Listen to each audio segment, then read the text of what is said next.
Olá, boa tarde, bem-vindo à Sociedade Civil. Os alunos que precisam de educação especial devem recebê-la no ensino regular. Devem, portanto, estar integrados em turmas com crianças e jovens sem necessidades especiais. Quais são as vantagens desta inclusão e que caminho está a tomar a educação especial em Portugal? É o debate que fazemos hoje na Sociedade Civil.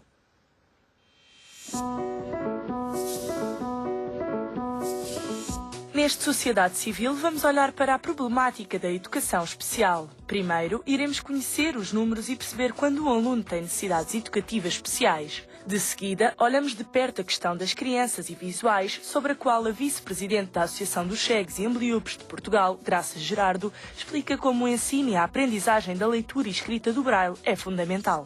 Ainda neste programa, a Presidente da Federação Portuguesa de Autismo, Isabel Cotinelli Telmo, aborda a questão da inserção das crianças com deficiência nas escolas portuguesas, em particular os alunos com autismo.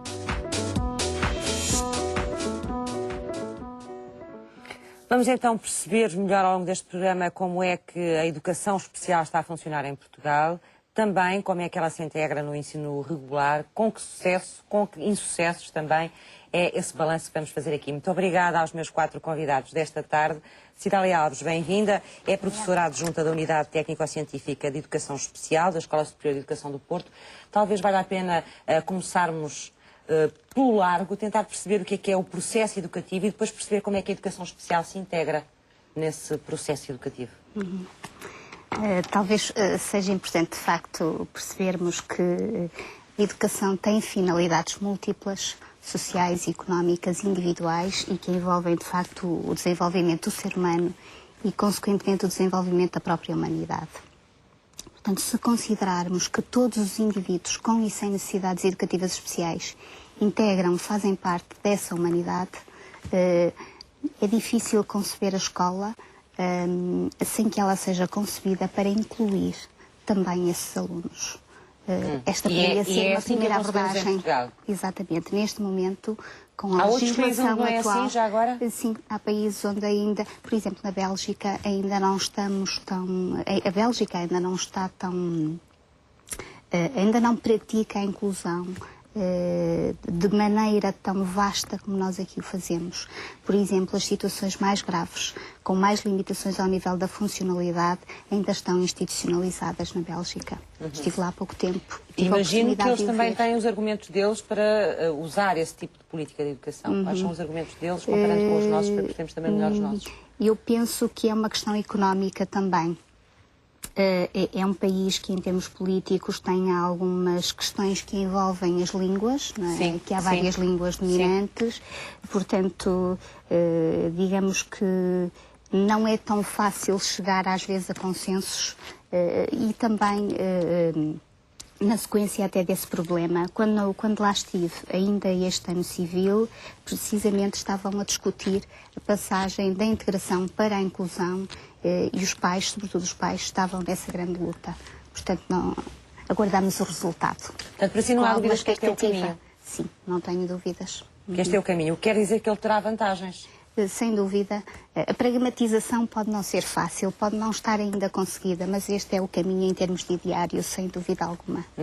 Já vamos perceber melhor como é que está a ser posta em prática, já está a ser posta em prática há alguns anos, e que caminho é que tem sido feito nessa inclusão. Carlos Fernandes, bem-vindo. Carlos Fernandes da Silva é professor de Psicologia da Universidade de Aveiro. É também favorável à inclusão, imagino eu, não sei se é, da educação especial no ensino regular?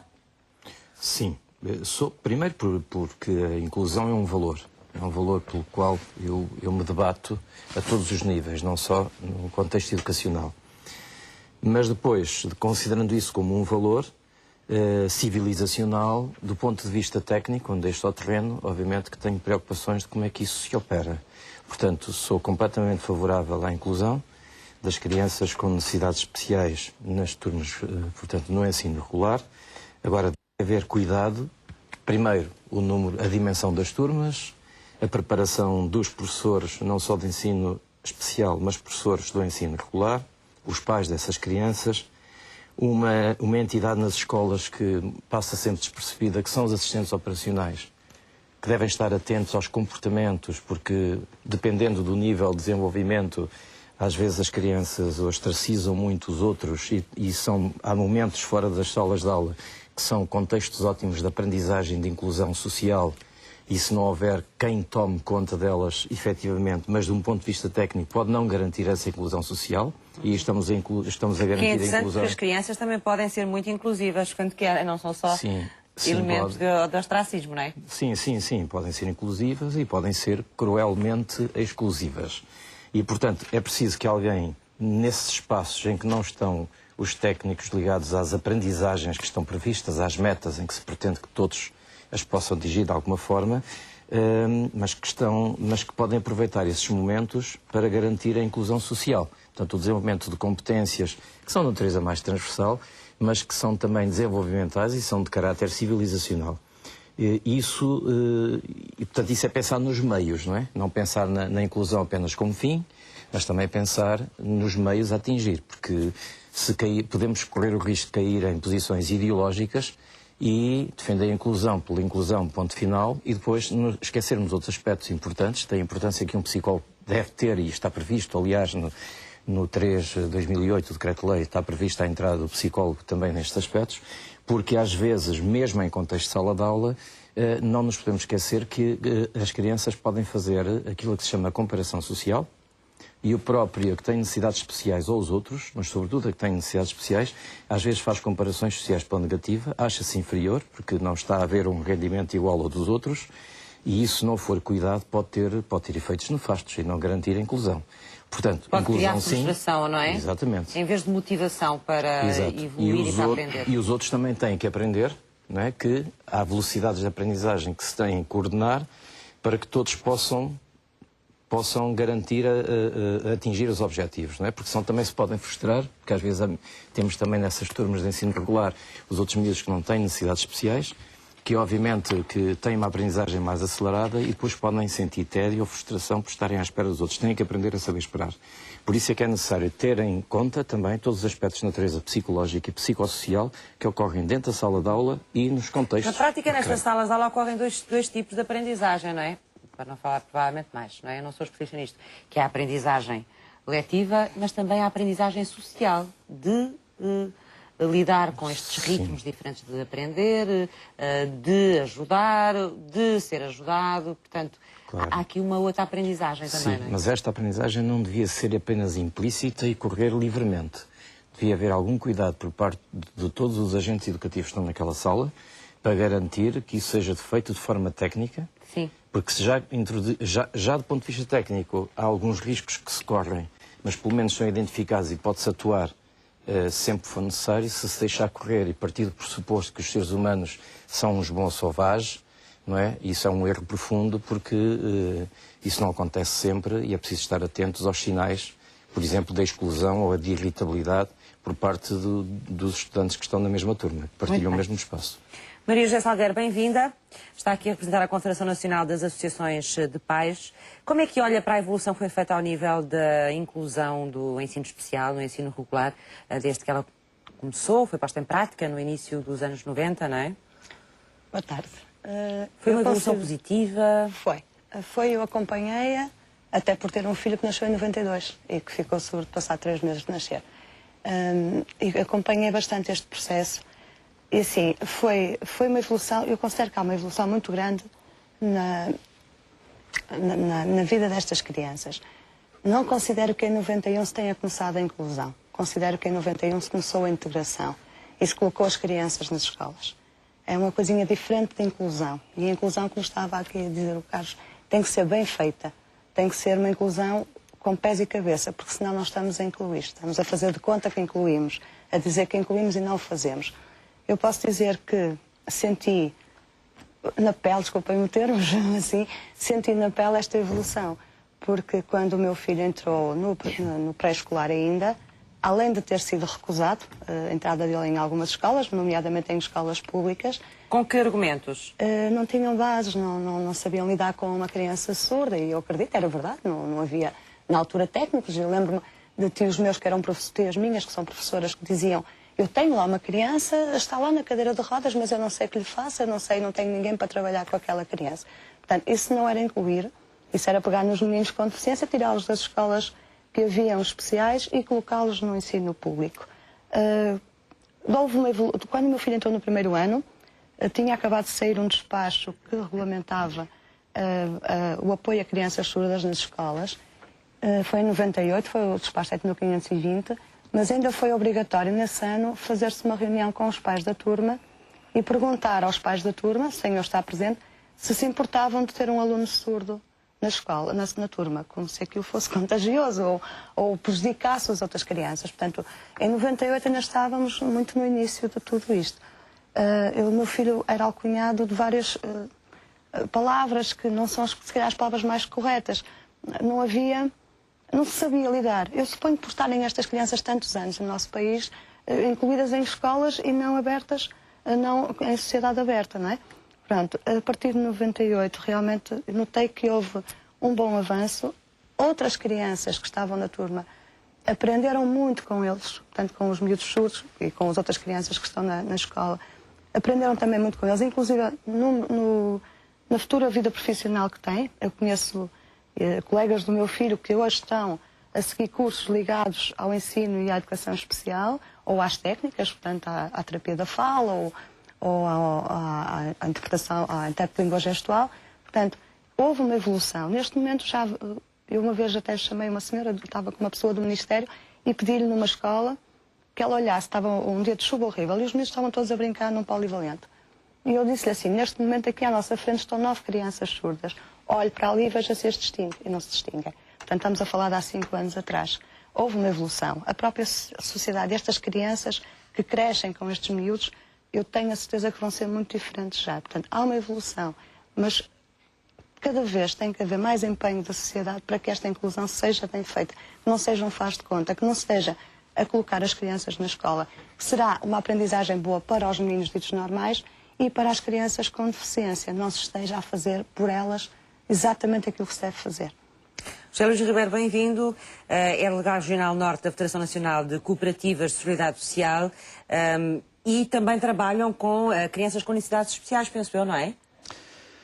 Hoje já trabalhamos com pessoas com deficiência, incapacidades e muito menos com crianças. E porquê? Portanto, não com crianças em idade escolar? Não, neste momento é muito residual. Olha, só temos mesmo um aluno, porque com a introdução digamos assim, dos apoios especializados nas escolas, em 2008, sim. Digamos que o Ministério assumiu, e bem, os alunos que estavam nestas organizações. Mas agora deixe-me aproveitar esta oportunidade também para fazer aqui um reparo que tem a ver com a forma como estas organizações foram tratadas ao longo destes anos todos.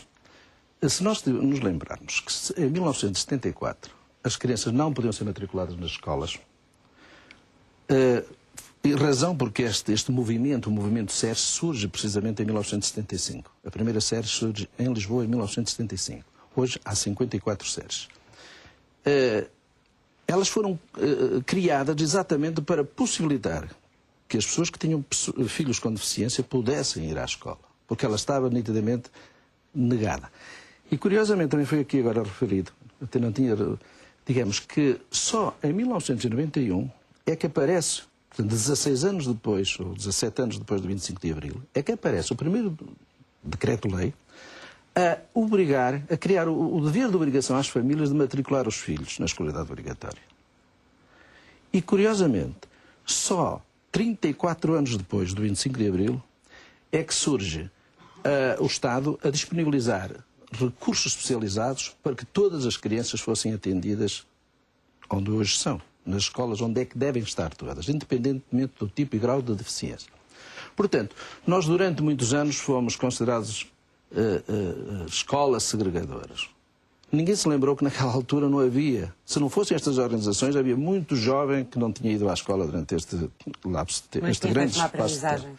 Portanto, quer dizer, as SERSES sempre foram, mal foram constituídas, sempre foram, era o desejo das famílias. Elas nasceram exatamente para resolver os problemas dos alunos e das famílias, que era o desejo de que elas fossem para as escolas. E como disse bem, não era por qualquer preço. Digamos assim, nós queríamos que elas estivessem nas escolas, mas que as escolas tivessem recursos que permitissem que esses alunos, de facto, fossem tratados, digamos, em função do seu tipo e grau de deficiência. com as suas especificidades próprias, e daí que resultaram estes apoios. Portanto, hoje nós podemos dizer que todas as crianças são obrigadas, desde que estejam dentro da escolaridade obrigatória, são obrigadas a matricular-se num agrupamento de escolas. E aqui é que se criou, de facto, o princípio básico da escolaridade obrigatória para todos, porque ela não era para todos. Portanto, nós estamos depois a avançar lentamente. Hoje estamos muito melhor do que quando começamos. Essa valência desapareceu. Nós tivemos outras áreas, enquanto instituições, digamos assim, ligadas às pessoas com deficiência, incapacidades e multideficiência, outras áreas que a escola não resolve. A escola é um período da vida de cada um de nós. E depois, a partir, há mais mundo, há mais vida. E é essa que nós, o nosso, digamos assim, trabalho hoje... Portanto, as técnicas também se reenquadraram, não é? Exato, Nesta nova exato. realidade. Preparamos-nos para encontrar respostas à medida que as pessoas foram crescendo, que os jovens foram crescendo. Porque depois, o que é que iriam fazer depois da escolaridade obrigatória? O que é que iriam fazer no trabalho? O que é que iriam fazer no lazer? Qual era, digamos, a qualidade que estava prevista para esses jovens? Nenhuma, que ninguém pensava nisso. Hoje já temos hipóteses de pensar assim. Infelizmente, neste momento, estamos com alguns problemas, mas digamos, há instrumentos, há técnicos, quer nas escolas, há técnicos que vão apoiar as pessoas nessas escolas e há, acima de tudo, um maior conhecimento de como podemos melhorar a qualidade de vida de cada uma das pessoas que há 30 e tal anos não tinham qualquer futuro, não tinham voz, não tinham rosto, não tinham nada. Hoje temos. Não estamos nas melhores condições. Não temos tudo aquilo que precisamos, mas já temos muita coisa.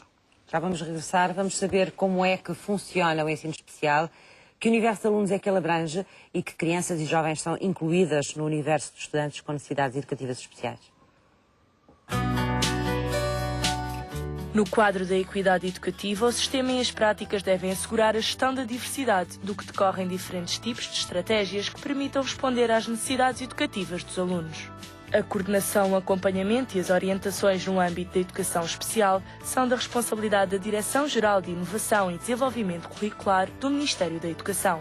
Desta forma, a rede escolar pública dispõe de meios humanos e materiais para fomentar a inclusão de alunos com necessidades educativas especiais. A par da rede pública, existe ainda uma rede de instituições privadas de educação especial reorientada para centros de recursos de apoio à inclusão. Olhando para os dados do ano letivo 2012-2013, o programa educativo individualizado contou com mais de 50 mil alunos. A maioria destes alunos estava, no entanto, em escolas do ensino regular e não em escolas de educação especial, permitindo uma maior inserção social destes alunos no meio escolar. Um estudo da Inspeção-Geral da Educação relativo ao ano de 2010-2011 inspecionou 46 escolas nacionais e concluiu que existiam mais de 3 mil alunos com apoios especializados no âmbito da educação especial. Este valor corresponde a cerca de 4,5% do total de alunos das escolas intervencionadas.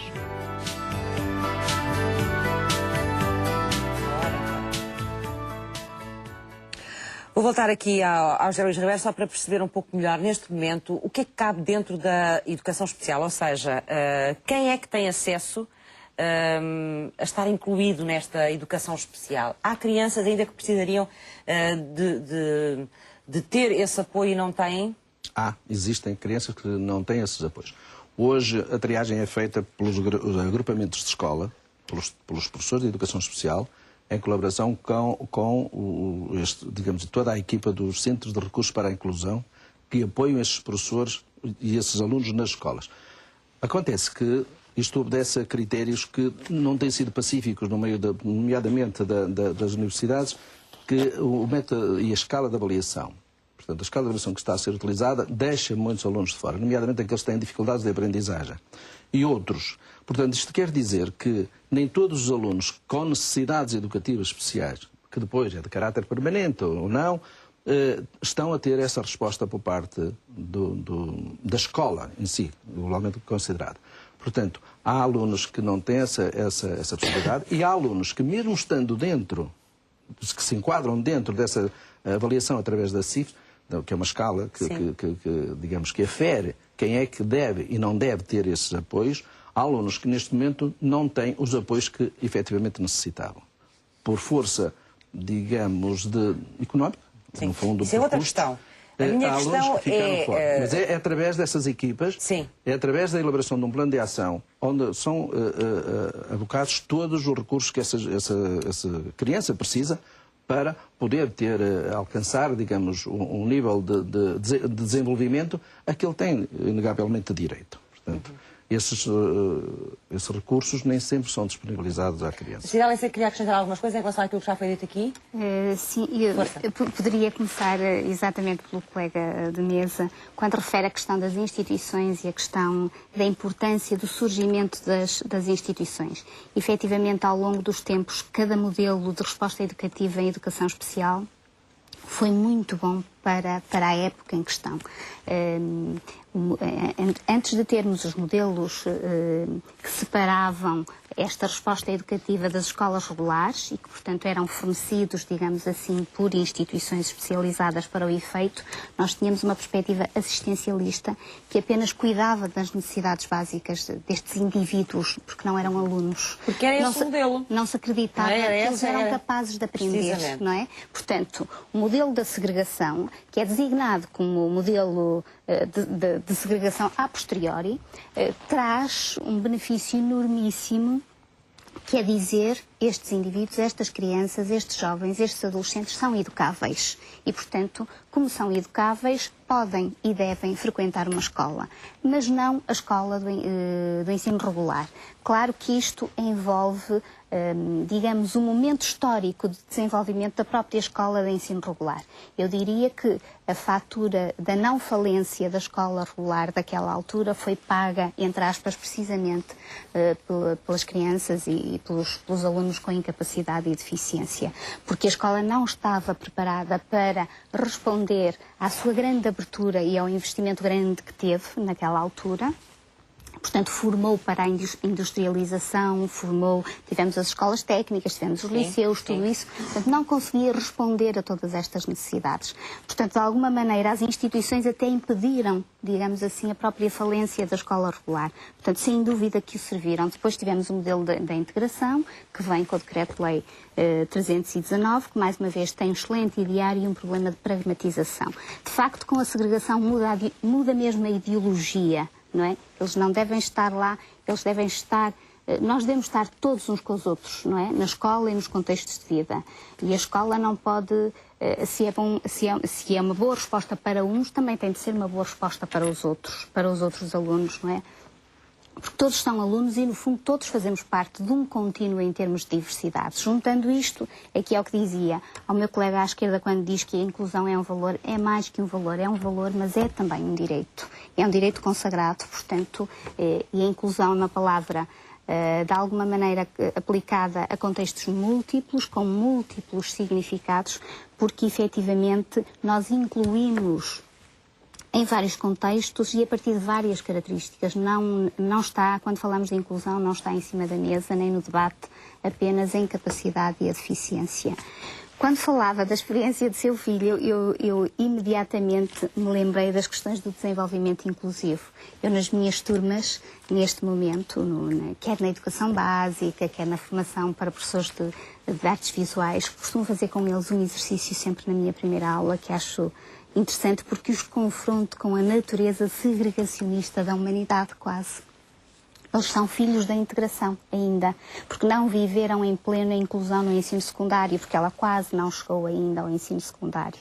Portanto, e faço-os tomar consciência disto e da atitude deles e da ação e do comportamento deles através disto. Pergunto-lhes se na escola tiveram colegas com incapacidade de deficiência. Todos tiveram.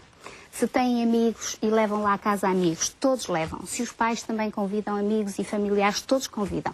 E eu pergunto, e quantos têm incapacidade e deficiência? Nenhum. Portanto, faço-os perceber que nós, apesar de tudo, selecionamos. E selecionamos segregando. Não é? E isto é um exemplo de como nós, no nosso dia-a-dia, na gestão do cotidiano, não tivemos um desenvolvimento inclusivo.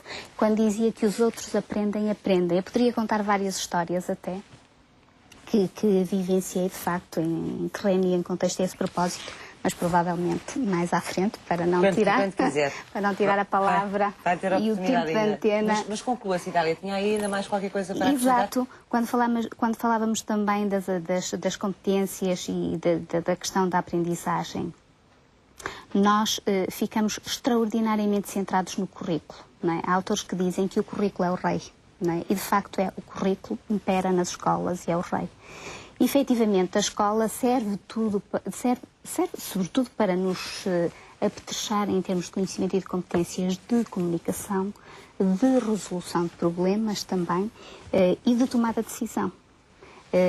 E são, de facto, digamos, estas três vertentes em termos das nossas competências e de conhecimento que estão subjacentes aos planos curriculares e até aos conteúdos das próprias disciplinas, porque em matemática nós habituamos-nos a resolver problemas, provavelmente em física também, em português, escrito e oral estamos a aprender a interagir, a comunicar até nas diferentes línguas.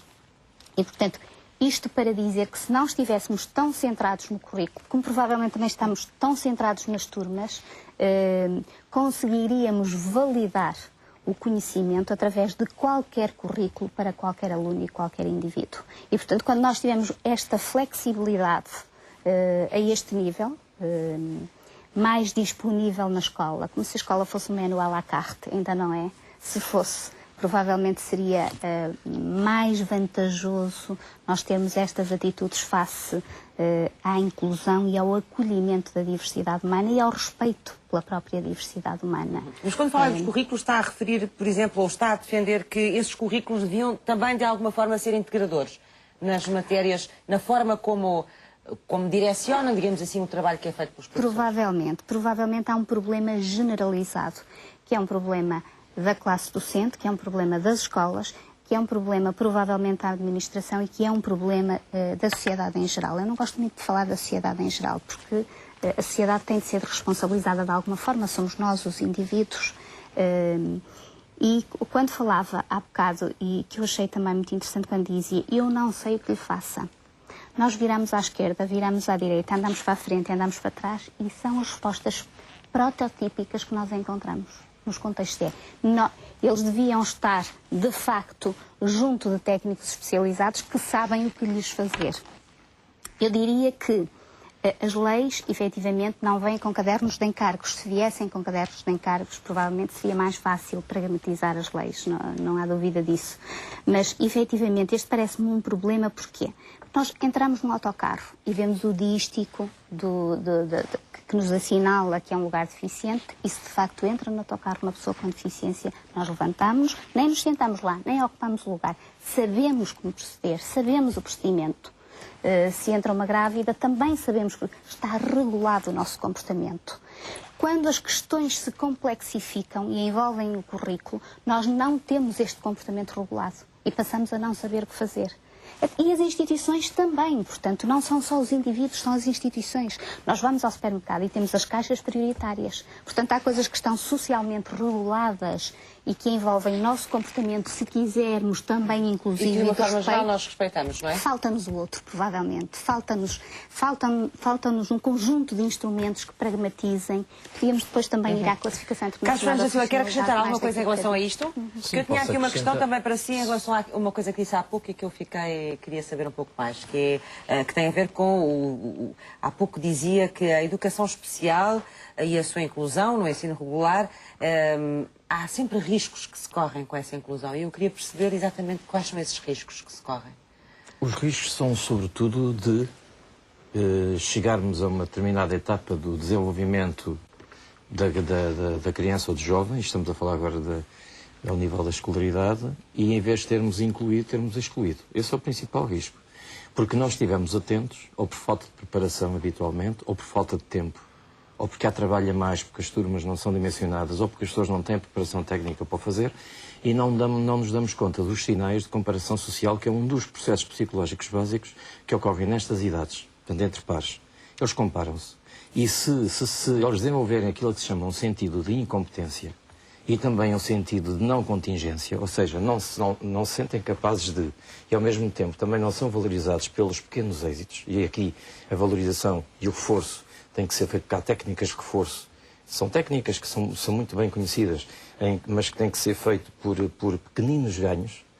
Se isso não for garantido, estas crianças correm o risco de serem excluídas. Mas isso é a teoria.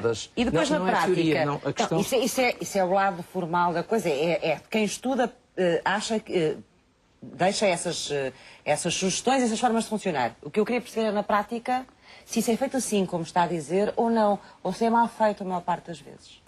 Na maior parte das vezes, para o lado da realidade. Sim, eu não tenho a noção nacional, aliás, Estou aqui a substituir o meu colega que tem essa dimensão. Sim, sim. A minha preocupação, eu trabalho com estas questões e não com todas as crianças com necessidades especiais, eu só com algumas. Sim.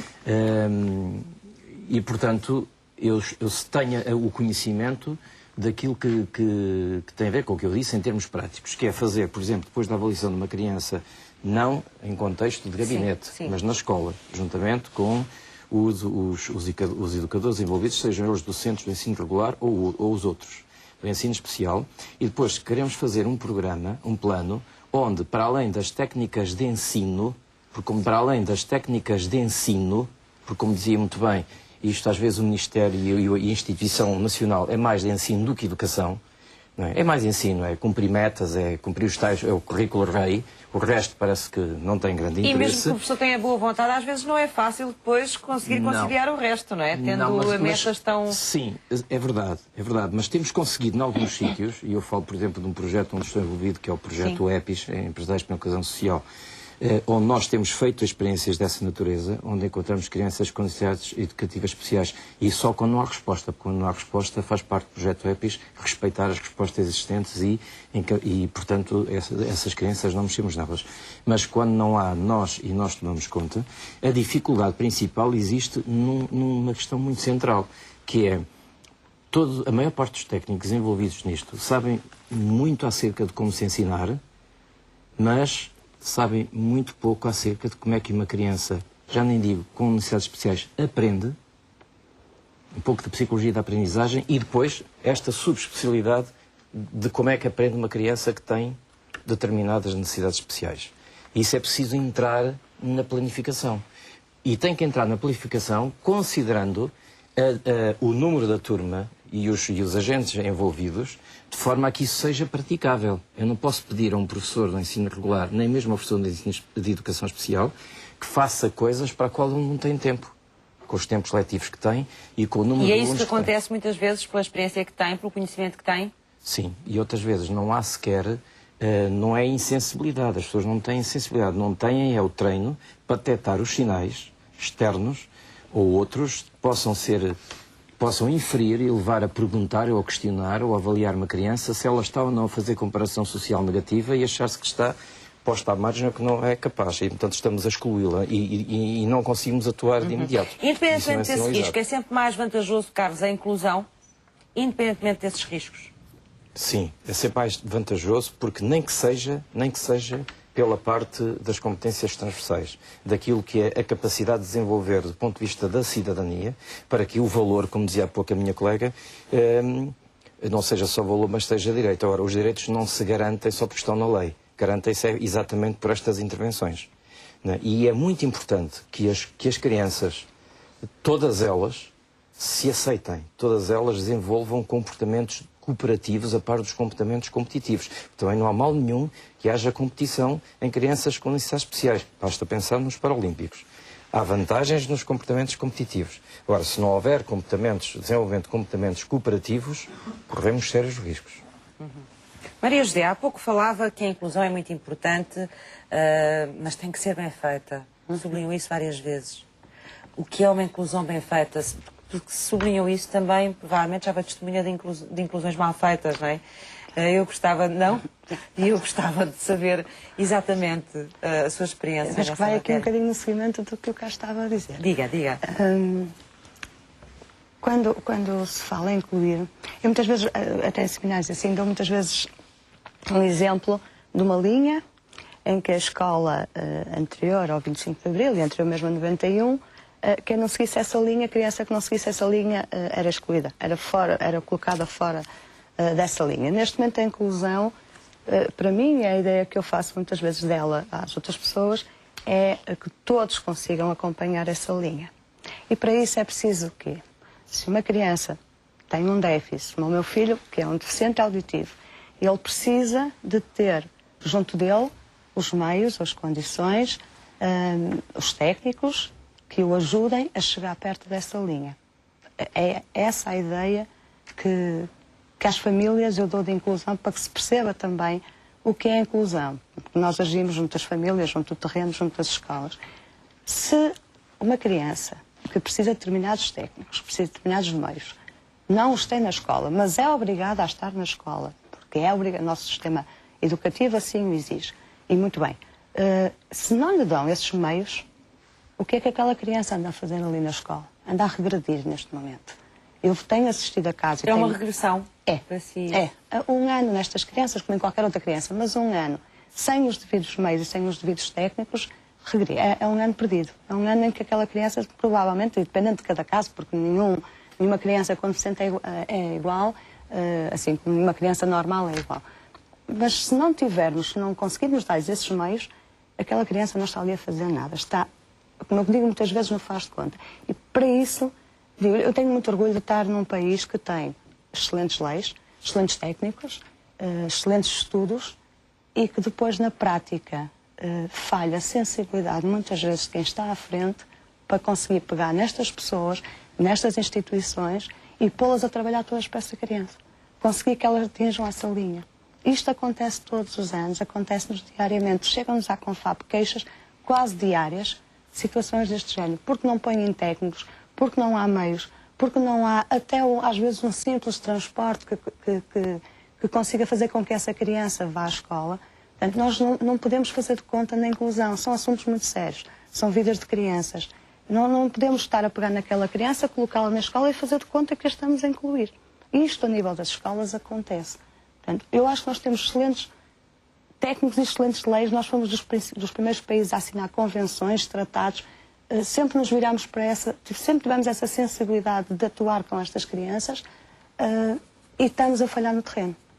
E é preciso analisar, não é preciso fazer mais leis, não é preciso fazer mais despachos, não é preciso nada, nem sequer é preciso pensar nas leis. É preciso atuar e fazer um bocadinho de justiça. E a justiça é precisamente dar a estas crianças aquilo que elas precisam para se tornarem iguais aos outros.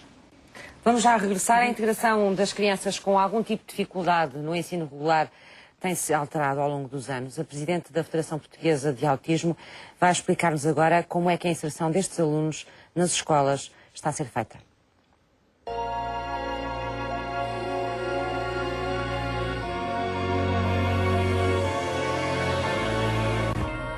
Os primeiros alunos com deficiência a serem incluídos no ensino regular foram os alunos com deficiências sensoriais, ou seja, os cegos, surdos ou mudos. Mais tarde, foi a vez dos alunos deficientes mentais e intelectuais, uma vez que a escola necessitava de uma maior preparação para as necessidades destes alunos. Entretanto, os miúdos estavam integrados nas escolas, que era um conceito de estarem lá integrados. Mas depois apareceu a tal noção de inclusão e então com a Declaração de Salamanca foi muito mais divulgada e Portugal aderiu. E então era todos os alunos, fossem eles quais fossem, deviam estar incluídos na escola. E, portanto, a partir daí é que realmente se divulgou a ideia de que eles deviam era estar na escola ao pé dos outros, iguais a eles. Por exemplo, meu filho foi o primeiro miúdo com autismo, tem 49 anos, estamos a falar de há muitos anos. Foi o primeiro que foi aceito mesmo no jardim de escola e na escola primária. Até que a tendência para a inclusão, primeiro com um decreto que saiu, que dizia que todos saíam, mas que depois não previa as situações e finalmente com a Lei 3 realmente que preconizou que todos os miúdos com todas as deficiências deviam era estar na escola oficial. E foi até muito redutiva, porque pensava que, preconizava que daí a uns anos, 3 ou 4, era agora, que acabavam mesmo as escolas de ensino especial. Ora, isso verificou-se que era impossível, porque havia realmente crianças que ainda não tinham as condições todas para estar na escola, que não aproveitavam nem a eles nem aos outros, pelas suas características, sobretudo o que nós chamamos todos, não é, as comorbilidades. E acontece que, por isso, esses estão nas escolas de ensino especial, mas numa proporção mínima. Olhando para os valores atuais, observam-se mais de 1.300 alunos com autismo com apoio especial. Estes alunos estão inseridos em unidades de ensino estruturado para a educação de alunos com perturbações do espectro do autismo. Realmente estão quase todos no ensino regular. E para isso têm então o apoio que têm que ter, que são os que dão os centros de recursos para a inclusão, que são pagos pelo Ministério. Têm uma equipe multidisciplinar com terapeutas de fala, com terapeutas ocupacionais, com psicólogos, com psicometricistas, por exemplo, que também é muito importante, e então, conforme necessitam.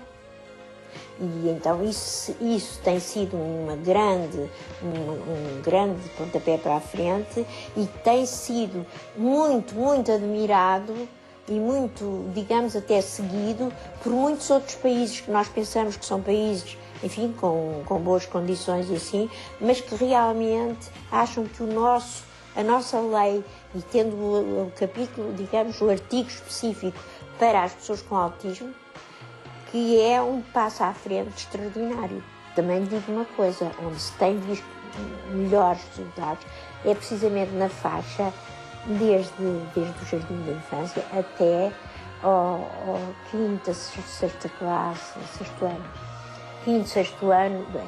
Depois há alguns bons resultados também, sétimos e oitavos, mas depois para diante é difícil, é preciso que realmente acompanhem para ficarem bem, porque depois não há saídas.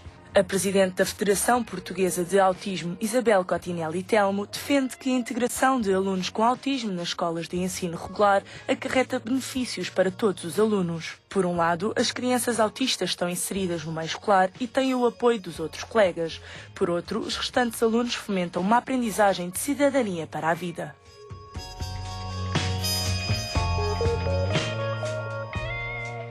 Sr. Luís Ribeiro, a Maria já estava ainda há pouco a dizer que estamos a falhar no terreno em relação à educação especial. Somos muito bons a fazer as leis, temos bons técnicos, mas depois no terreno falhamos. Tem essa mesma opinião? Exato.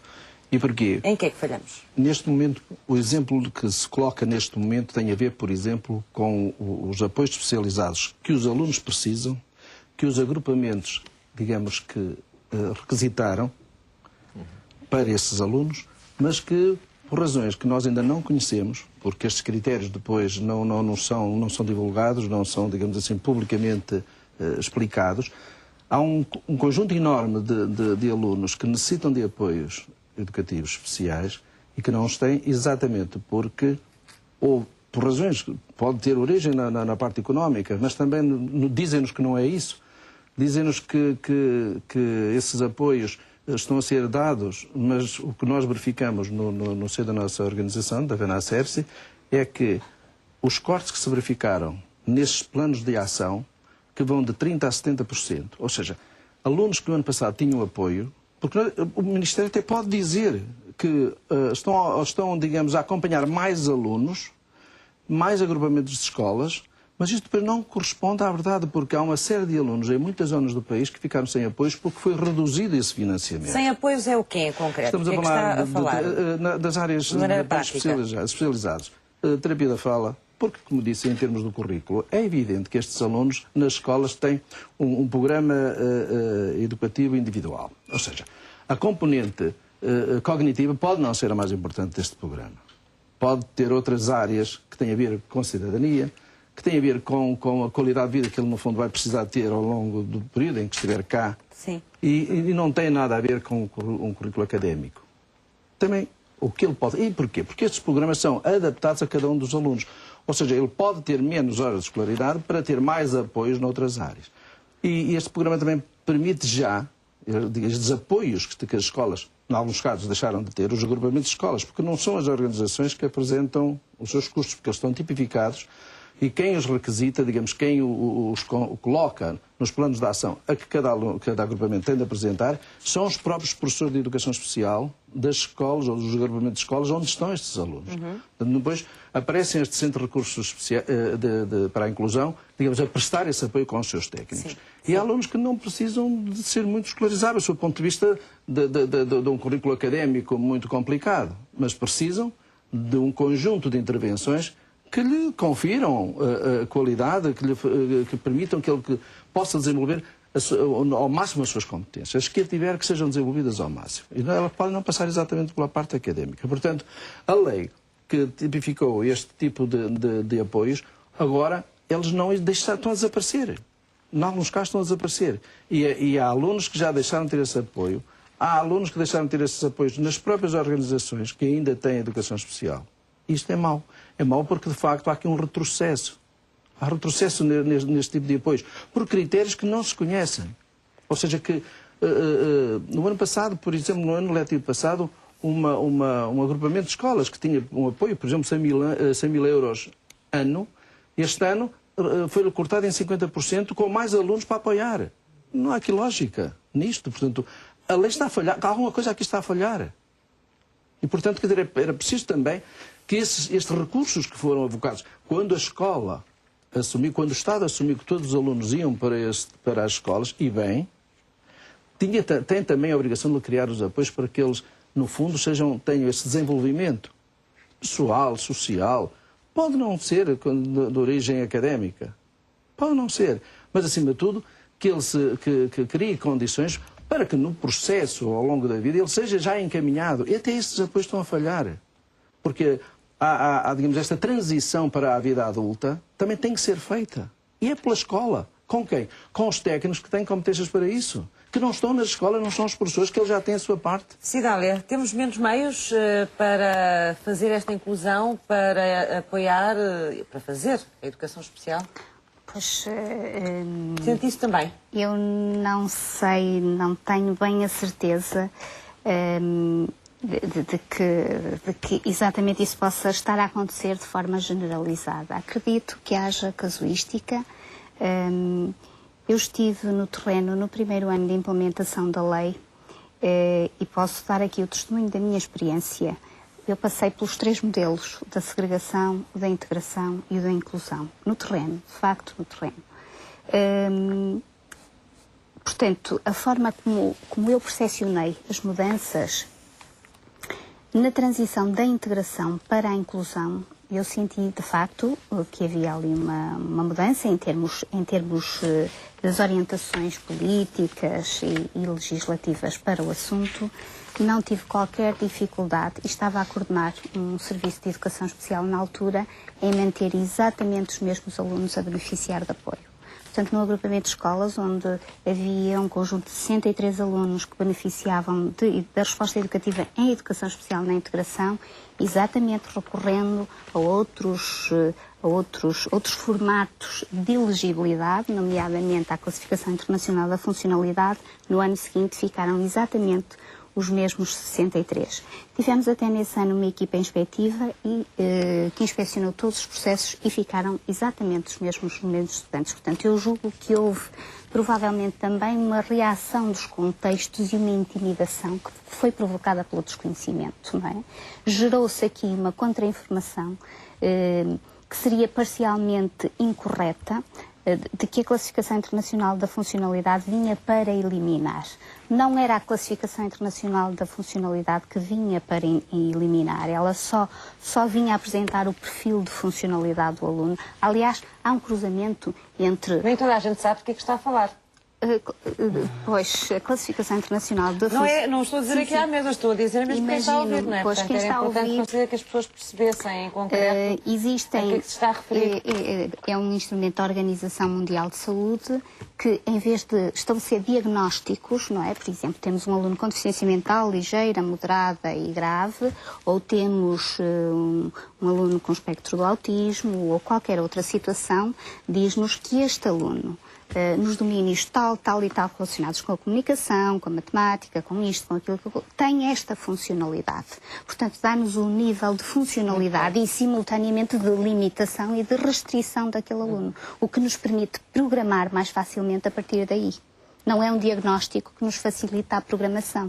Até porque nós temos, e eu em concreto tive vários alunos que com o mesmo diagnóstico, deficiência mental moderada, um lia fluentemente e outro não lia sequer, não juntava 2 letras do alfabeto, apesar de dominar todas as letras do alfabeto. Isto acontecia com 10, 11, 12 e 13 anos. Aliás, eram de facto as situações que mais me consumiam, porque de facto depois com estratégias e metodologias mais adequadas até se resolviam. Então não há falta de meios nesta área para apoiar as crianças. Eu estou a dizer que sem meios não é possível fazer nada. Com meios não há garantia que se faça.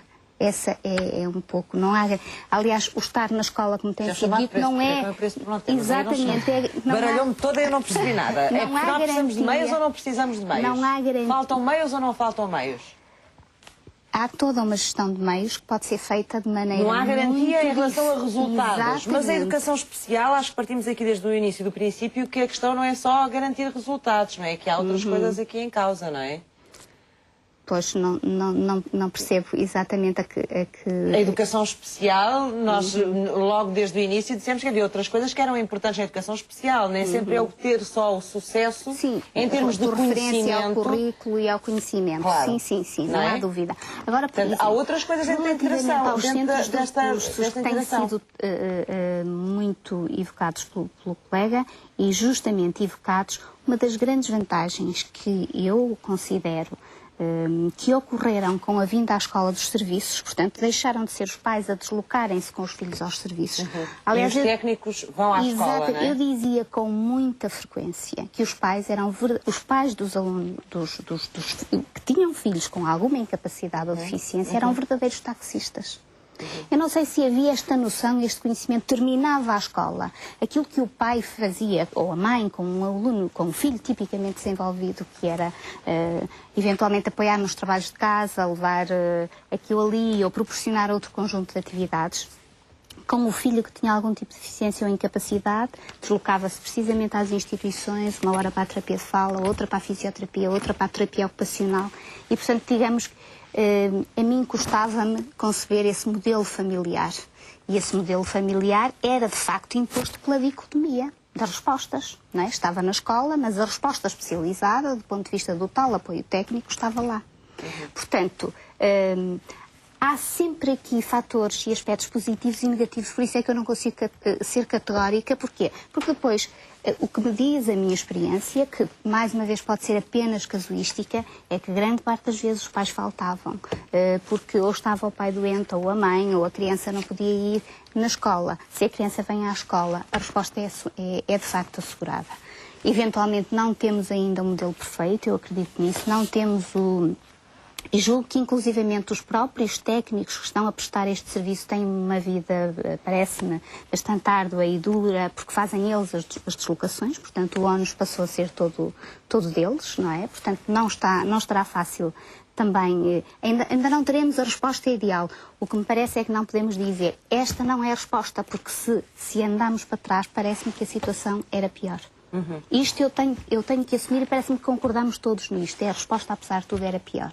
Portanto, temos feito uma evolução positiva, Maria José também já disse isso aqui, não é? E desculpe, também esta situação destes apoios, no caso concreto do CRI ou dos CRIs, não é, digamos, generalizada a todas as organizações. Há organizações que não têm qualquer tipo de problema.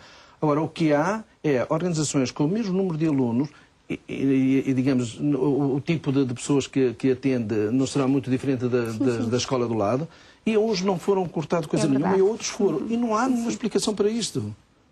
Então, porque é que esses alunos vão deixar de ficar com apoios? Esta é, digamos, é a dúvida que nós temos e ninguém a esclarece. Porque é que há, num determinado agrupamento de escolas, alunos que vão ser privados deste tipo de apoios e no agrupamento de escolas ao lado? Não, tendo as mesmas características, tendo o mesmo tipo de grau de deficiência. O trabalho, Carlos, com estas crianças tem que ser sempre um trabalho, porque eu vou perceber, como fui contando aqui, multidisciplinar, não é? Que envolve várias pessoas e provavelmente pessoas que vão atuar em áreas diferentes. Sim, deve ser multidisciplinar e, aliás, se for, evita algumas críticas que foram feitas, por exemplo, no início, à introdução da CIF, da tal CIF, da Classificação Internacional. Sim. Por exemplo, uma das queixas de muitos colegas na altura era agora onde é que eu vou meter, como é que eu vou meter no 3/2008, que é digamos, o decreto-lei que enquadra estas crianças, onde é que eu vou meter crianças com dislexia, porque não cabem aqui, onde é que eu vou meter uma criança com um déficit de atenção e hiperatividade, que é uma situação muito comum, grave, aliás, mais frequente até do que muitas das que falamos aqui, e que tem implicações sociais graves, podem seguir carreiras criminais, se não forem sinalizados devidamente cedo e intervencionados. Isso é muito interessante, tentar meter as pessoas dentro do decreto-lei, não é? Devia ser ao contrário. Sim, mas eu concordo consigo plenamente. Mas o decreto-lei tipifica as coisas. Claro. Agora, a CIF, que vem da Organização Mundial de Saúde, se houver uma colaboração de vários técnicos diferenciados, é possível perfeitamente com a CIF justificar os apoios para crianças, porque nós vamos definir um perfil. Eu, como sou funcionalista, eu sempre fui anti-estruturalista. Eu não gosto dos diagnósticos. Os diagnósticos são para a medicina e são para situações muito concretas onde é possível encontrar sinais e sintomas. Sinais é aquilo que as pessoas mostram mesmo diretamente. Sim. E sintoma é aquilo que a pessoa se queixa. Nós temos acesso direto, não é? Os pediatras aí trabalham quase... Os neonatologistas, recém-nascidos, sabe só quase com sinais e não com sintomas, as crianças não falam, mas onde esses sinais e sintomas se organizam em padrões, aí é possível fazer um diagnóstico. Quando entramos no domínio do comportamento humano, às vezes as coisas são tão difusas e tão heterogéneas que é difícil fazer um diagnóstico. E daí uma análise funcional é muito mais importante, até porque nos permite saber onde é que a criança está. Em domínios diferentes pode estar desenvolvido, muito mais desenvolvido em uns domínios e estar pouco noutros, e isso permite fazer os tais planos individualizados. Agora têm que estar envolvidos todos os técnicos, porque há aspectos de ensino, há aspectos de aprendizagem, os psicólogos são mais treinados para os aspectos de aprendizagem, os professores sabem mais sobre ensino, e depois é preciso, depois há técnicas, terapia, não é? Sim, há técnicas especiais de ensino, de treino para estas crianças que são ultra especializados, que foram desenvolvidos dentro destas instituições, antes destes decretos e que agora estão dentro das escolas. Agora, o que eu acho é que também há aqui, eu não vou discutir isso, mas acho que também há aqui problemas de decisão política, não é? De opção entre o valor que a educação para Portugal tem para Portugal ou não. Não é? Lembrando de Churchill, durante a guerra, as opções que fez em termos de dotação orçamental para a educação e para a cultura, não é? E que estavam em crise, que era um esforço de guerra, e como é que foram capazes de fazer isso no Reino Unido, e nós perguntámos quanto é que vale a educação para Portugal. Não só a educação com estas crianças, mas a educação em geral, porque sem educação não sei onde é que vamos parar. Vamos seguir à próxima reportagem. O ensino da leitura e da escrita do Braille é muito importante na educação dos jovens e crianças com deficiência visual. Vamos ver como é que ele está a funcionar.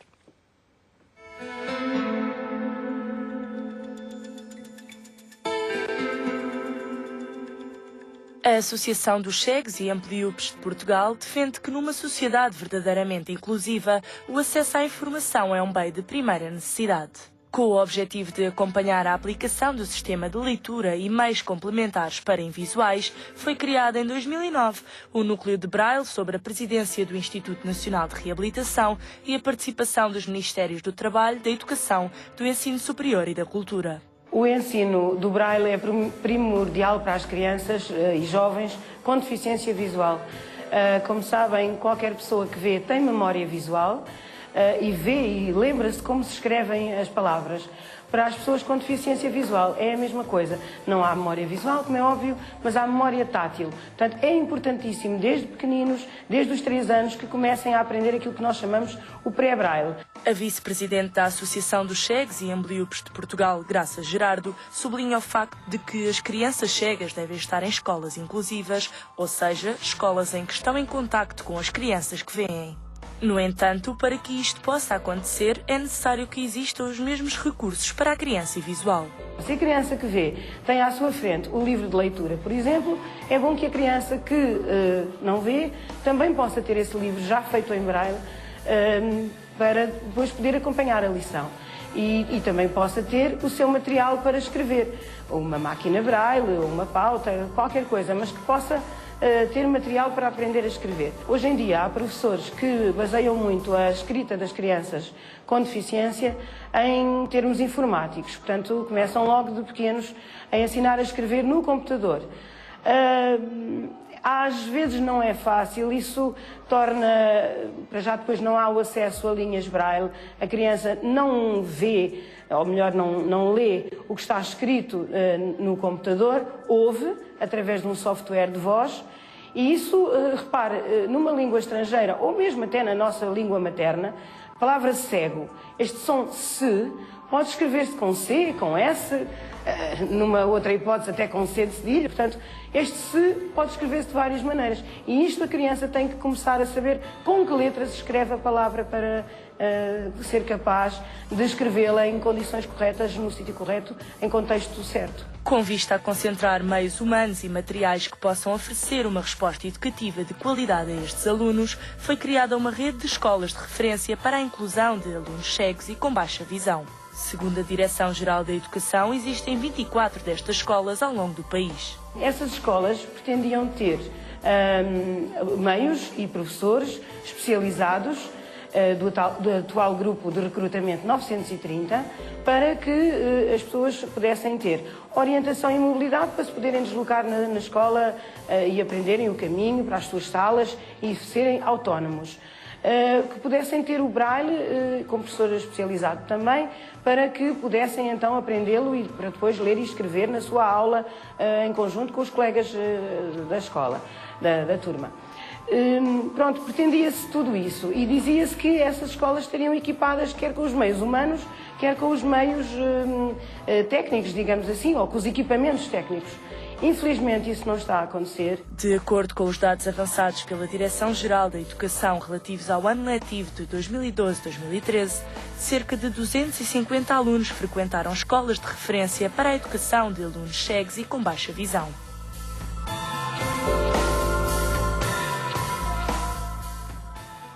Também aqui vemos a Associação dos Cegos e Amblíopes de Portugal a falar de que há falta de meios, pelo menos equipamentos, não é, para estas crianças às vezes.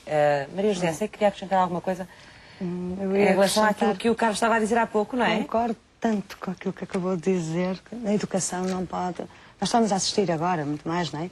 Estamos em épocas de crise, cortes na educação constantemente. A educação devia ser, se calhar, um dos pontos grandes de um país, e pensarmos que estamos em crise agora daqui para uns anos, felizmente acho que não vamos estar, e portanto que devemos investir na educação, seja de que criança for, e aí sim é a verdadeira inclusão, porque a inclusão, nós estamos aqui a referir-nos à educação especial, portanto estamos a falar de crianças com deficiência, mas a inclusão é para todas as crianças, não é? Não é só para as crianças com deficiência. E era uma grande aposta de um país, suponho eu, acho que pouca gente irá ao contrário, investir seriamente na educação destas crianças também, porque estas crianças não vão, daqui para uns anos, quer dizer, se tiverem uma boa educação, se tiverem os meios que necessitam, desenvolvendo as suas potencialidades, porque todos eles as têm, vamos pôr alguns casos bastante profundos, que se calhar estarão mais limitados ou com menos potencialidades, mas é possível que estas crianças venham a ser futuros contribuintes e não futuros dependentes. Portanto, investir neles agora só nos vai ajudar a todos no futuro. Agora, em relação à peça, se me permite dizer uma coisa. Era importante que aquilo referiu-se aqui que as crianças devem começar de pequeninas. É verdade. Tanto os surdos como os cegos, como qualquer outra criança, deve começar essa aprendizagem, e penso que quem está a falar aqui da parte mais técnica não me vai negar.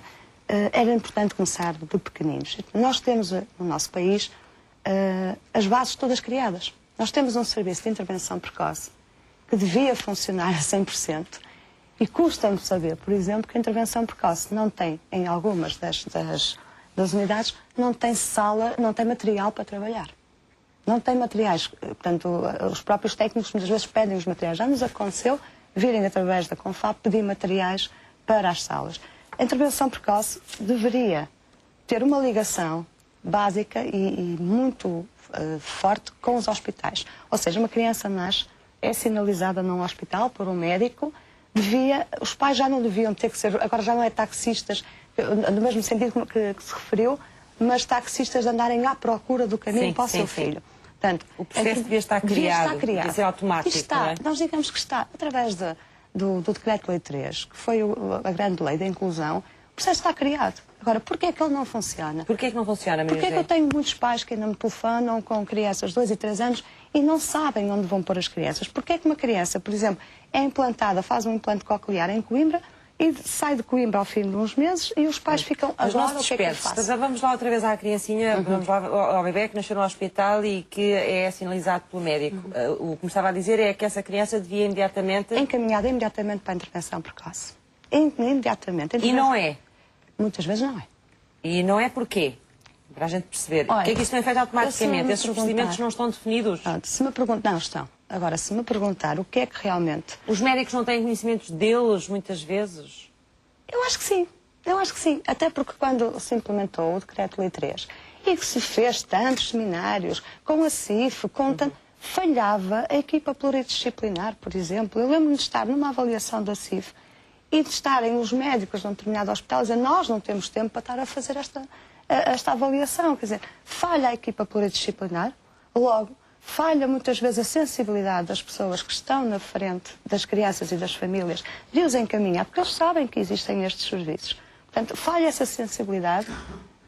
Nós estamos a falhar, não é em leis, mais uma vez digo, não estamos a falhar nisso, nós estamos a falhar nem é no profissionalismo, é numa sensibilidade mesmo para tratar estas crianças. Falta-nos isso ainda, falta isso em Portugal, falta sentirmos que estas crianças merecem e que devemos fazer por elas, porque a intervenção de precoce depois encaminha para um agrupamento de escolas. Um agrupamento de escolas, mal a criança lá entra, deve saber que a priori aquela criança vai seguir o percurso escolar até ao 12º ano neste momento, ou até ao 9º, depois passará para o 12º, naquele agrupamento. E, portanto, a direção do agrupamento e a equipa que teria, a priori, que agora também estamos com psicólogos a menos nas escolas e não temos assistentes sociais, não temos a tal equipa que precisávamos, mas esse agrupamento deveria estar consciente que aquela criança vai passar lá a sua vida escolar e que precisará todos os anos de determinados técnicos. Portanto, na prática isto devia ser um processo, devia estar automatizado, devia ser automático, não é? E pronto, que já é muito facilitado. Não deveria exigir tanto esforço da parte dos pais de procurar escolas, de ter que procurar os sítios onde vai encontrar apoio para e de comprar materiais, e de comprar meios, e de ir às terapias. Continuamos a assistir às chegadas do início do ano letivo sem os técnicos nas escolas, sem os professores colocados, sem transportes para as crianças, sem meios. Eu tenho uma criança com baixa visão, por exemplo, que o ano passado me telefonaram para a Confap, muito felizes, porque o Ministério até tinha colocado uma máquina de braille na escola, mas não tinha colocado papel. Isto é ridículo, quer dizer, isto no mínimo, o que é que aquela criança ia fazer com a máquina? Supostamente a máquina precisa de papel, e então era preciso a família comprar papel. Ok, a família até vai comprar papel para a criança evoluir, mas porquê é que estes meios não estão já previstos quando aquela criança é inscrita em junho ou em maio naquele agrupamento, naquela escola, e já se sabe o que é aquilo que vamos pedir, que vamos ter que pedir? Deve ser um bocadinho parecido pela mesma razão que os professores são colocados tão tarde nas escolas. Pois, e este ano ainda alguns não foram colocados. Cidália, falou-me há pouco aqui, eu fiquei com essa ideia de que a educação especial, apesar de tudo, teve uma grande evolução e está, de alguma forma, já enraizada, digamos assim, nas nossas escolas, no ensino público, mas sobretudo nos primeiros anos de escolaridade. No ensino secundário, depois, é mais complicado esse apoio à educação especial? É mais complicado manter as crianças nessa fase do ensino? Penso que isso decorre do facto de o ensino obrigatório se ter alargado até ao 12º ano ainda recentemente. E, portanto, penso que decorre... Até agora, praticamente, as crianças tinham esse apoio até ao 9º ano, é isso? Exatamente, sobretudo nos alunos que têm mais limitações na sua funcionalidade, sobretudo nesses alunos. Portanto, os meninos, ou as meninas que estavam... que recebiam a educação especial, como é que faziam para seguir para o 10º ano, 11º e 12º? Dependia das situações. Imaginemos uma situação de paralisia cerebral, em que não há qualquer tipo de comprometimento em termos cognitivos. Faz o seu percurso normal, com suportes adicionais, nomeadamente, por exemplo, podemos ter um aluno que faz os exames da mesma forma, que está na sala de aula da mesma forma, mas escreve e faz os seus registros com um capacete com ponteira. Portanto, precisará de um apoio especializado, precisará de tecnologia. Mas o conseguia dar essa resposta? Sim, há uns anos.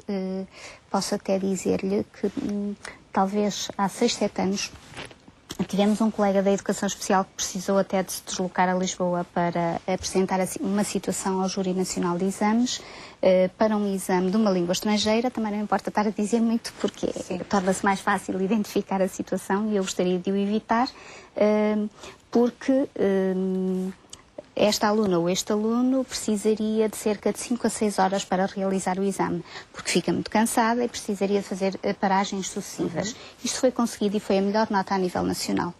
Portanto, também temos histórias dentro destas. Do enquadramento ideal, não é? Que era o enquadramento ideal para aquela criança. E bastou criar-lhes as condições que ela precisava. Portanto, de facto, a mudança tem de ser sobretudo do meio, tem de ser sobretudo do contexto. A resposta tem de estar no contexto. Isso é inegável. Mas Isso é inegável. Em relação ao secundário, que era o que estávamos aqui a falar, acha que com esta passagem agora do ensino obrigatório para o 12º ano, vai haver também um aprofundamento da educação especial ao nível do secundário? Eu vejo naturais resistências dos contextos, porque elas existem, não é? Todos nós temos tendência a ficar em posições mais confortáveis, evidentemente, não é? Portanto, É mais difícil criar estes contextos ou estes ambientes, por exemplo, num ensino que é feito por muitas disciplinas, por muitos professores ao mesmo tempo, do que, por exemplo, na escola, na antiga escola primária, que agora é o primeiro ciclo, onde há um professor apenas sobretudo dentro da nas sala. respostas educativas mais especializadas, nas unidades de ensino estruturado e nas unidades especializadas para a multideficiência. Essas, de facto, É mais difícil ir à resposta. Já está a trabalhar nesse sentido ou não? Já há experiências de unidades, de facto. Portanto, porquê? Porque o que se fazia anteriormente é que estes alunos saíam da escola sensivelmente com a mesma idade, mas a resposta era mantida nos contextos educativos até o 9º ano de escolaridade, dentro das EB2-3. Portanto, os currículos funcionais que procuravam fazer a transição e a inclusão social destes alunos parcial, portanto, por exemplo, vamos concretizar, talvez seja melhor. No 7º ano de escolaridade, estes alunos já faziam 1 dia fora da escola. No 8º ano de escolaridade, faziam 2 dias fora da escola, em instituições ou em locais de trabalho, se tinham essa capacidade produtiva. No 9º ano de escolaridade, faziam 3 dias fora da escola e apenas 2 dias na escola. Esta resposta está a procurar-se que transite para o ensino secundário e que, portanto, as aquisições mais instrumentais sejam feitas e permaneçam e continuem até o 9º ano de escolaridade. A implicação disto é que não é necessário estar a reter estes alunos tantas vezes ao longo do seu percurso, não é? Que não é propriamente uma retenção, digamos assim, é quase uma mudança de turma, porque estamos a falar de alunos que têm um currículo específico individual, ou seja, não seguem aquilo que está previsto no currículo para cada uma das disciplinas. Mas é importante, por exemplo, para estes jovens seguirem dentro do mesmo grupo? Sim, e isso normalmente é respeitado. É importante. Isso é respeitado. Daí a tal noção de turma é de facto muito importante porque a interação e o compromisso social que é estabelecido com as turmas de facto é importante, não é? E o trabalho com pares também e a inclusão também é feita pelos pares, é muito feita pelos pares. Não só dentro da aula, eu nem diria só dentro da sala de aula, porque nos remete mais para um espaço físico e para a organização do espaço físico da aula, mas a aula em si, digamos assim, com toda a sua dinâmica, de facto os pares têm aí um papel essencial nos trabalhos de grupo e depois nos intervalos, nos recreios, naquilo que é não aula, mas que continua a ser escola, não é? Se quisermos. Portanto, é já agora, este sem aumento dúvida. agora do número de crianças por turma, que impacto é que tem? Nos alunos com necessidades educativas especiais de caráter permanente não tem nenhum impacto porque as turmas mantêm-se com 20 alunos como limite, à semelhança do que já acontecia, até, digamos assim, com alguma vantagem daquilo que eu conheço dos despachos anteriores. Sim. E deste último despacho. Este último despacho diz mesmo que não pode, não é? Desde que esta medida esteja prevista no programa educativo do aluno. Nos anteriores, e eu trabalhei com os anteriores, dizia, se necessário, no entanto, se houver necessidade de... Portanto, digamos que abria a porta para que uma turma pudesse ter mais que 20 alunos, mesmo com alunos incluídos com necessidades educativas especiais de caráter permanente. E agora não? E agora não. É taxativa neste aspecto. Portanto, é taxativa neste aspecto. E não diz que tem de ser 2. Diz não pode ter mais que 2, o que significa que eventualmente pode ter 1. Eu leio assim. É natural que as escolas leiam logo 2 e, portanto, constituam... Porque entendo também que de acordo, de facto, com as limitações e com o perfil de funcionalidade, possa haver situações em que se justifique a inclusão apenas de um aluno com necessidades educativas especiais numa turma. Carlos, peço desculpa, qual seria o ambiente ideal dentro de sala de aula para estas crianças? Se bem que as necessidades especiais variam muito de criança para criança, como é óbvio. Mas qual deveria ser? É muito difícil, dada a diversidade, definir qual seria o ambiente. Mas há alguns princípios básicos. Um deles é que se garanta a tal detecção de sinais e impedir que ocorram situações de exclusão dentro de sala de aula, que às vezes acontece. E não vamos dizer que é por distração, mas é mesmo porque as pessoas não estão preparadas muitas vezes para o identificar ou para o sinalizar. Portanto, mas também há aspectos físicos ligados à construção, onde eu acho também, esta é uma opinião que não é minha, portanto isto é o que eu tenho do conhecimento a nível internacional, das recomendações no sentido de que os arquitetos que pensam e desenham as escolas deviam ter muito mais conhecimentos sobre estas situações de escolas inclusivas, para que as salas fossem verdadeiramente inclusivas, porque eu conheço escolas onde trabalho que não são absolutamente nada inclusivas pela própria estrutura da sala. Estamos a falar mesmo das novas escolas, das escolas que foram, dos centros escolares mais recentes, que foram feitos no país, ou estamos a falar de escolas que já existiam antes desta integração ser feita? Eu, por acaso, tive a oportunidade, num desses projetos, no EPI, estar numa escola destas mais recentes, Sim. que foi extremamente cara, enfim, não vamos falar do resto, onde, de facto, eu tive a oportunidade de estar a assistir a uma turma muito pequena, onde tinham muitas crianças com dificuldades especiais, com necessidades especiais, e onde as condições físicas eram claramente diferentes das escolas habituais. Das escolas comuns a que nós estamos habituados. Diferentes para melhor, para pior? Não, para melhor. Para melhor. Estou a falar dentro do espaço onde a preocupação é o treino curricular. Não é? Porque eu continuo a chamar a atenção de que uma grande preocupação que eu tenho é o que se passa no espaço fora de aulas. Onde ainda hoje eu assisto, porque ando nas escolas, vou andando e ouço os alunos uma das palavras mais usadas para o insulto entre miúdos do primeiro, segundo e terceiro ciclos do ensino básico é deficiente. Portanto, isto significa que a inclusão ainda não foi conseguida a nível geral, a nível social. Portanto, a inclusão acho que é uma preocupação muito grande com as tais metas curriculares, o currículo rei, e pouca preocupação sobre o que acontece quando os alunos andam à solta no espaço livre dos recreios. Onde não estão lá os educadores, não estão lá os professores. Estão quem? Estão os assistentes operacionais. Cada vez menos. Qualquer dia em outsourcing. E a minha dúvida é com que preparação técnica para atuar. Mas acha que durante os intervalos as crianças deviam ser permanentemente vigiadas em relação àquilo que devem ser vigiadas, fazem, por questões de segurança. São, não é? Em termos Sim. de segurança. Sim. Mas como é que se chega a esse nível de vigilância do que está a falar durante o recreio? O problema que se coloca é que em termos financeiros, como há desinvestimento na educação, cada vez há menos assistentes operacionais. Eu também andei nas inspeções escolares. E os assistentes operacionais estão aptos para, nos intervalos, fazer esse tipo de vigilância sobre as crianças? Fazem-no por bom senso ou por senso comum. Não têm preparação técnica para o fazer. Não há formação especializada para eles nesse sentido. E não era preciso muita, porque eles não têm preocupação para estar a ensinar e usar estas tecnologias. São coisas mais transversais, em que eles deviam atuar de imediato. E há formas de o fazer. Não é repreendendo que se corrigem estes comportamentos. Não é pela repreensão. Há formas de o fazer e eles deviam ser treinados para o efeito. Eu lembro há pouco tempo numa escola, quando fiz a inspeção escolar, aqui já foi mais da inspeção, em que nós fomos ver os níveis de segurança da escola, estou a falar de segurança, e havia sítios onde ocorriam comportamentos referidos pelos alunos que não eram adequados. Não estamos a falar de alunos, mas onde assisti a 2 casos, tive conhecimento de 2 casos de crianças com necessidades especiais que foram vítimas de gozo, de abuso no sentido...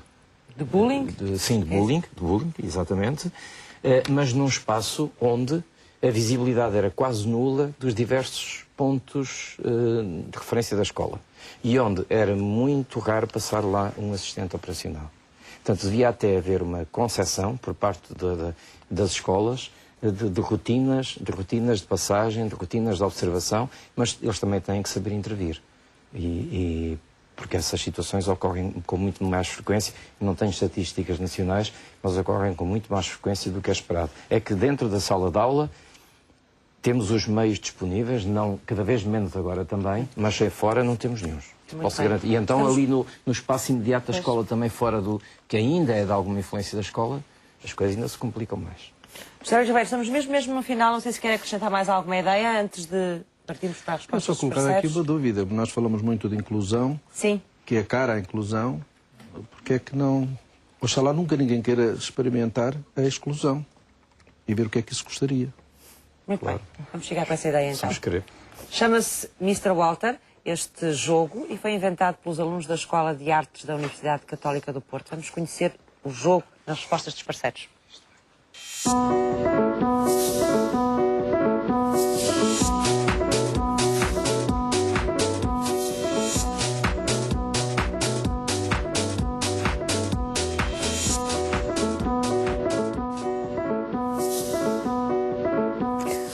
Rui Guedes é designer de jogos, bem-vindo. Boa tarde, obrigado. À sociedade civil. Está ligado aos antigos alunos da Escola de Artes da Universidade Católica Portuguesa, certo? Eu trabalho com eles, sim. Ai, trabalha com eles. Mas eles é que inventaram aí o Mr. Walter. Sim. O conceito do jogo foi do antigo aluno, do João Seabra, que hoje é o dono de uma empresa de produção Sim. 3D, Jampuili, que está incubada na Spinlogic, Sim. que é incubada da Católica. A ideia foi dele há uns anos atrás e nós recentemente revisitamos o conceito e decidimos executar o jogo. Então e quem é o Mr. Walter? E para quem é que é esse jogo? Isto é um jogo principalmente infantil. O Mr. Walter era um senhor que morava sozinho no Polo Norte e, de repente, os pinguins mudaram-se para lá e eram muito chatos.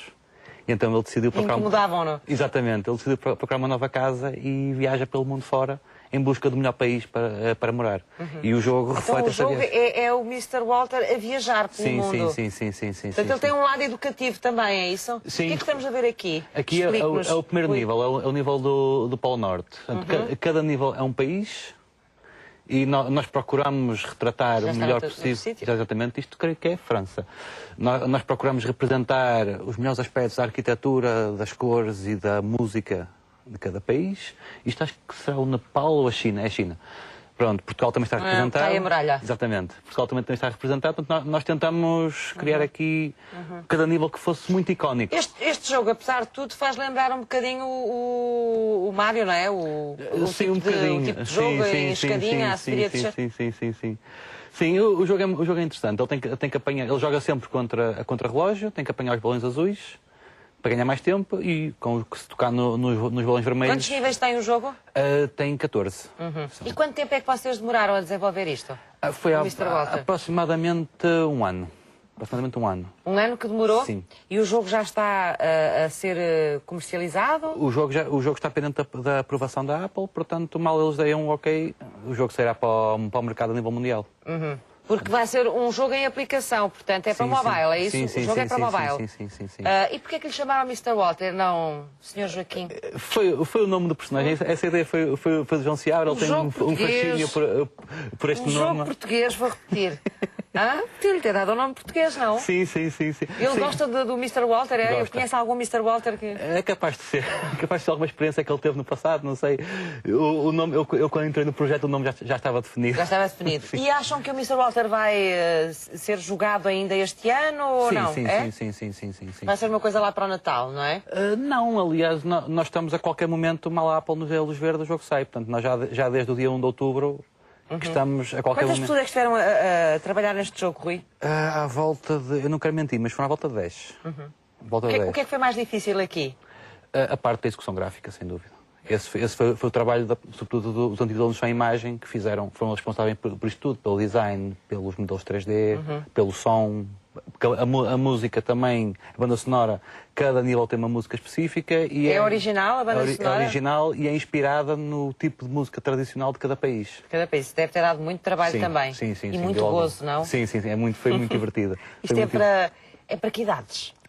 A partir da idade em que eles consigam utilizar um tablet, basicamente. É? Qualquer pessoa pode jogar, é isso? Sim, podia dizer a partir dos 3 ou 4, Podem interessar mais a algumas pessoas do que a outras, não é? Sim, mas é um jogo infantil, não é? Até certo ponto. Não quer dizer que os adultos não queiram jogar. Exatamente. Também. Já vi muitos adultos aqui maravilhados com o Mr. Walter. Porque o jogo também tem uma função interessante, que é, ele pode ser jogado por toque ou pode ser jogado por voz. Nós falamos para o ecrã, ou emitimos sons, ou rimos, ou sopramos, e o bonequinho faz os movimentos que está a fazer aqui, não é? Ele ficou exatamente como vocês queriam, ou veio coisas que não conseguiram... Não, ficou. Produzir, Ficou. A única coisa que nós se calhar faríamos era mais países, mais níveis, mais conteúdo, mais diversidade. Pois. E conseguiram fazer isto tudo sem apoios ou tiveram apoios, ajudas? Não, foi sem apoios. Sem apoios? Sim. Só por caroliça? Não foi bem por carolice, mas foi mais ou menos. Foi investimento nosso, no fundo. Foi um investimento. Sim, e agora foi um vão ficar à espera do retorno, não é? Exatamente. Já pensam no outro, não? Claro. Porquê é que me trouxe isto? É possível a gente ver o jogo aqui? Sim, é possível ver aqui. Eu estava com esperança de a convencer a jogar por vós. Por vós, como é que é isso? Sim. Basta... Vamos ver se temos tempo. Ok, basta Eu escolher preciso aqui. disto, não? Não, isso é só para... Ok. Ele precisa ter os headphones ligados para ativar o microfone. O que é que eu tenho que fazer? Basicamente, pode soprar para o ecrã, por exemplo. E o jogo começa? Sim, ele Tenho que falar com o Mr. Walter, não? Não, basta soprar. Para passar os... Ele, mesmo quando fala, ele sobe. Se já reparou? Então, mas se eu superar, ele sobe sempre, é? Sim, e se parar de falar, ele desce. E perdeu. Vamos tentar outra vez. Porquê? Porque me calei ou falei demais? Não, porque parou de falar, sim. Ah, porque parei de falar. Se começar a falar para ele, Sim. ele sobe. Ele sobe, sempre. E, portanto, o importante é que ele suba, não é? É. E vá sempre lá em cima, que é para não cair cá abaixo. Se ele cair cá Exatamente. abaixo, Às vezes podem o jogo acaba e eu perco. Sim, eu quando acaba o tempo. É. Pronto. E trouxe-me isto para eu não parar de falar. Exatamente. Muito giro. E porquê que puseram esta possibilidade de jogar com a voz? Porque o conceito original do João Seabra era um protótipo de um jogo contado por voz. Era um jogo de viagem contado por voz. Muito bem. E então, Agrada-me isso. Exatamente. E então nós decidimos manter isso. Muito bem. E adicionamos a parte de toque para agradar a um público mais abrangente. Pensam em mais jogos? Sim. Já estão a pensar? Sim, Eu sim, espero sim. que corra bem, mesmo. Ok, muito obrigado. Porque é muito interessante ver criativos portugueses a fazerem jogos. Temos visto tantos estrangeiros, mas é interessante também ver portugueses a fazerem este tipo de trabalho. Muito obrigada. Ok, obrigado eu. Há outras notícias dos parceiros da sociedade civil. Vem aí à agenda.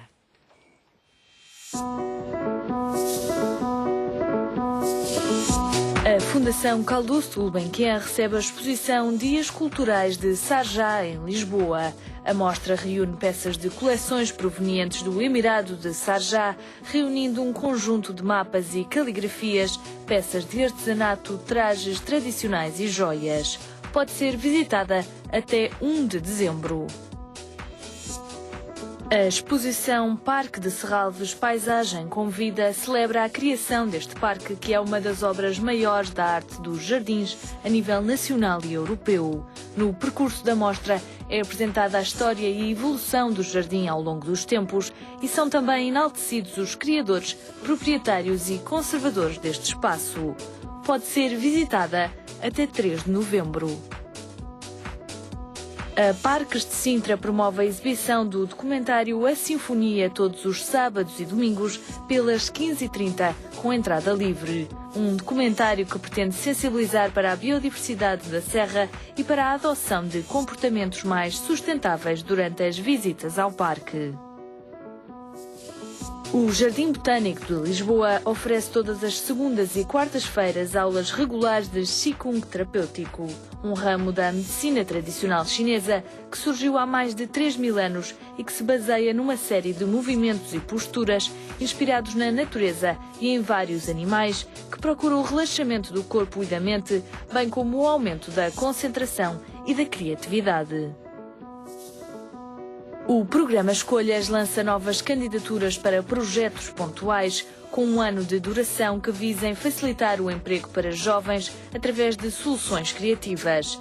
Para soluções que se mantenham após o teste da implementação, o financiamento poderá ir até aos 20.000 euros por ano. Conheça as condições de inscrição, que pode ser feita até 31 de outubro, em programascolhas.pt.